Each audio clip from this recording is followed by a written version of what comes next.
France Trump U turn తీవ్ర కోపంలో మోడీ. ఈ విషయాలను తెలియాలంటే గనక వీడియోని కంప్లీట్‌గా చూడండి. అప్పుడే మీకు కంప్లీట్ ఇన్ఫర్మేషన్ ఏంటో అర్థమవుతుంది. అదే విధంగా చాలా మంది వీడియో చూస్తున్నారు గానీ లైక్ అండ్ కామెంట్ చేయట్లేదు. దయచేసి లైక్ అండ్ కామెంట్ చేయండి. లైక్ అండ్ కామెంట్ చేయడం వల్ల ఈ ఇన్ఫర్మేషన్ అంతా మనం చాలా మందికి తెలియజేసేవాళ్ళం అవుతాం. అదే విధంగా చాలా మంది సబ్స్క్రైబ్ చేసుకోవడం మాత్రం మర్చిపోతున్నారు. దయచేసి సబ్స్క్రైబ్ చేసుకోండి. సబ్స్క్రైబ్ చేసుకోవడం వల్ల నేను చేసే ప్రతి ఒక్క అప్డేట్ మీరు ముందుగానే పొందగలుగుతారు.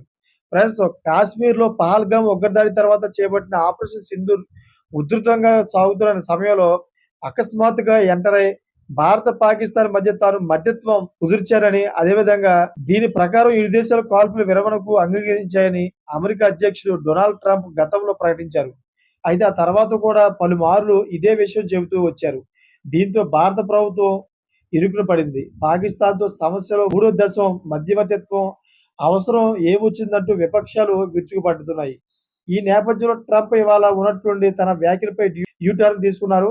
ఖతార్‌లో పర్యటిస్తున్న అమెరికా అధ్యక్షుడు డొనాల్డ్ ట్రంప్ ఇవాళ భారత, పాకిస్తాన్ మధ్య ఉద్రిక్తతలపై మరోసారి స్పందించారు.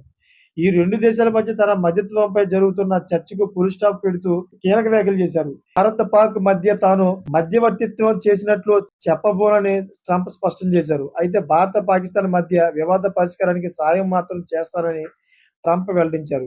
Thanks for watching friends.